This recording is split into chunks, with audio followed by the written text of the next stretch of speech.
Good morning friends. आज हम class 9th science में केमिस्ट्री आपको पढ़ाएंगे।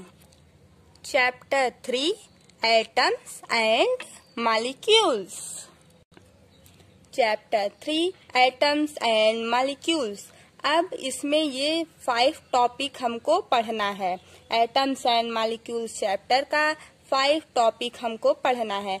और एक बात इम्पोर्टेंट है, ये जितना ज्यादा स्टार यहाँ पे आप लोग देख रहे हो वो उतना ज्यादा इम्पोर्टेंट है एग्जाम के लिए। यहाँ पे देखो 5 स्टार है, ये एग्जाम के लिए मोस्ट इम्पोर्टेंट है, आएगा ही तो आएगा। और ये मोलर मास और एवोगैड्रो कांस्टेंट जो है ये 4 स्टार है। मींस अगर ये मोल कॉन्सेप्ट आपके एग्जाम में नहीं आया तो ये वाला आएगा। और ये atoms, ions and chemical formula से क्वेश्चन पुट अप होगा। ये जो 3 टॉपिक्स है, अब ये देखो अब ये जो 5 टॉपिक है, फर्स्ट है लॉ ऑफ केमिकल कॉम्बिनेशन, ये 3 स्टार दिया गया है। अब है जॉन्स डॉटल एटॉमिक थ्योरी, 2 स्टार दिया गया है यहाँ पे ना। अब है 3 atoms, ions and chemical formula, यहाँ पे 4 स्टार दिया गया। मीन्स ये बहुत इम्पोर्टेंट है। और यहाँ पे 4 है मोल कॉन्सेप्ट, मीन्स ये बहुत बहुत बहुत इम्पोर्टेंट है, एग्जाम में आएगा तो मोल कॉन्सेप्ट से ही आएगा। अब है 5 molar mass and Avogadro constant, ये 4 स्टार दिया गया है, ये भी बहुत इम्पोर्टेंट है एग्जाम के लिए। तो अब फर्स्ट टॉपिक आता है law of chemical combination. Law of chemical combination क्या होता है? इससे पहले एक छोटा सा टॉपिक आता है केमिकल रिएक्शन, इसको हम देखते हैं। थोड़ा सुनो, केमिकल रिएक्शन क्या होता है? जैसे जब हम कई प्रोडक्ट मिलाते हैं, कई रिएक्टेंट मिला के एक नया प्रोडक्ट बनता है। यहाँ पे इसका एग्जाम्पल ये होता है केमिकल रिएक्शन का, जैसे कई सब्सटेंस, 2 या 2 से अधिक सब्सटेंस को मिलाकर एक न्यू सब्सटेंस बनता है, तो उसको हम बोलते हैं केमिकल रिएक्शन। जैसे हम कॉफी बनाते हैं, कॉफी बनाने के लिए पहले हम दूध को हीट करते हैं, फिर उसमें शुगर डालते हैं, फिर उसमें कॉफी डाल के उसको सेक करते हैं ना, तो एक सब्सटेंस मेरा बना, क्या कॉफी वो बन जाता है। तो इतना जब हम उसमें डालते हैं तब वो कॉफी बनता है, उसी को बोलते हैं केमिकल रिएक्शन। ये एक्सपेरिमेंट हम घर में करके देख सकते हैं। ये जो लॉ ऑफ केमिकल कॉम्बिनेशन है वो 1774 में लेवेजियर ने इसको दिया था। अब ये भाई साहब बोले क्या थे? बोले थे मास can neither be created nor destroy in a chemical reaction. एक न तो मास को बनाया जा सकता है और न ही मास को तोड़ा जा सकता है, उसी को बोलते हैं लॉ ऑफ केमिकल कॉम्बिनेशन।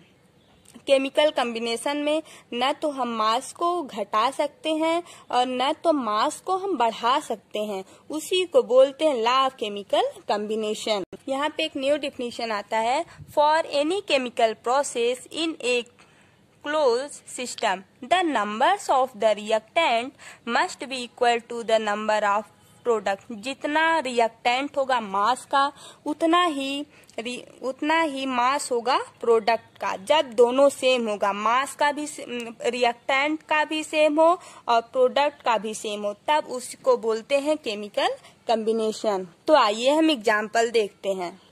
जैसे यहाँ पे कार्बन डाइऑक्साइड हमको बनाना है, तो हम कार्बन लेंगे प्लस ऑक्सीजन लेंगे O2।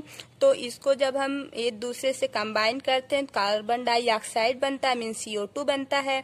अब देखो कार्बन का एटॉमिक मास कितना होता है? 14 ग्राम होता है। ऑक्सीजन का 16 होता है ना, 16 × 2 करेंगे तो 32 हो जाएगा, तब ये 32 ग्राम होता है। आप एटॉमिक मास सबका याद कर लेना 20 तक। अब देखो कार्बन डाइऑक्साइड, इसका कैसे निकालते हैं इसको हम पीछे बताएंगे, लेकिन अभी एग्जाम्पल में आया तो यहाँ देख लो। कार्बन है तो कार्बन 12 होता है। अब ऑक्सीजन कितना होता है? 16 × 2 32।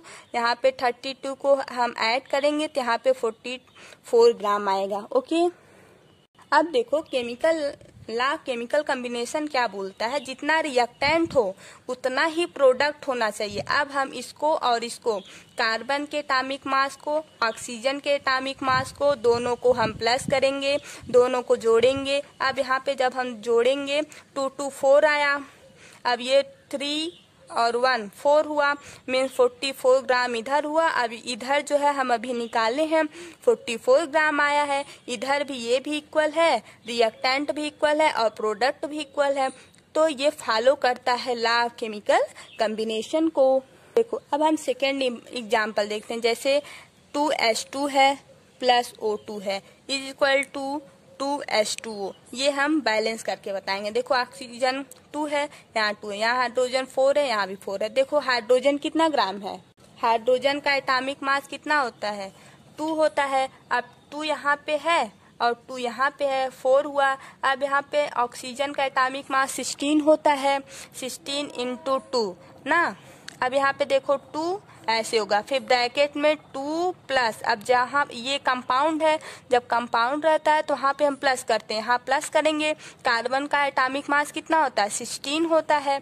अब यहाँ पे देखो 4 ग्राम हुआ, प्लस यहाँ 16 दूनी 32 ग्राम हुआ।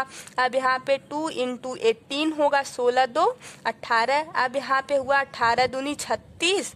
अब यहाँ पे जब हम इसको प्लस करेंगे कितना होगा, 4 और 2 6 होगा, और यहाँ पे 3 36 ग्राम इज इक्वल टू 36 ग्राम।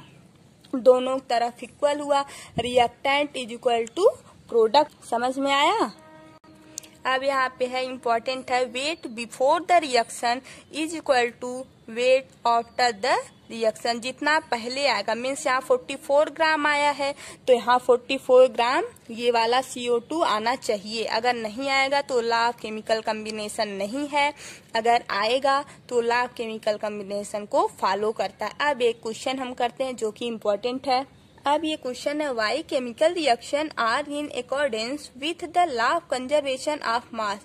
क्यों केमिकल रिएक्शन अकॉर्डिंग है, मीन सेम है law of conservation of mass के। तो उसका हम आंसर देखते हैं। अब देखते हैं लिखा क्या गया। Chemical reaction follow the law of conservation of mass because the reactant and product are chemical substance which are basically nothing but matter, and by the law of conservation of mass matter can neither be created nor be destroyed. ये इतना important है। Therefore chemical reaction follow the law of conservation of mass। ये जो अभी हम आपको ऊपर समझाए हैं सेम वही चीज यहाँ पे है। यहाँ पे भी यही बताया गया है, जितने भी मास हैं न तो कोई तोड़ा जा सकता है और न तो वो बनाया जा सकता है, ठीक है। और यहाँ पे है जैसे मास जितना रिएक्टेंट का है उतना ही प्रोडक्ट का होगा, तो वो लॉ ऑफ कंजर्वेशन ऑफ मास को फॉलो करता है। अब आपको समझ में आ जाना चाहिए। तो थैंक यू। अगर हमारा वीडियो आपको अच्छा लगे तो लाइक शेयर एंड सब्सक्राइब कीजिए।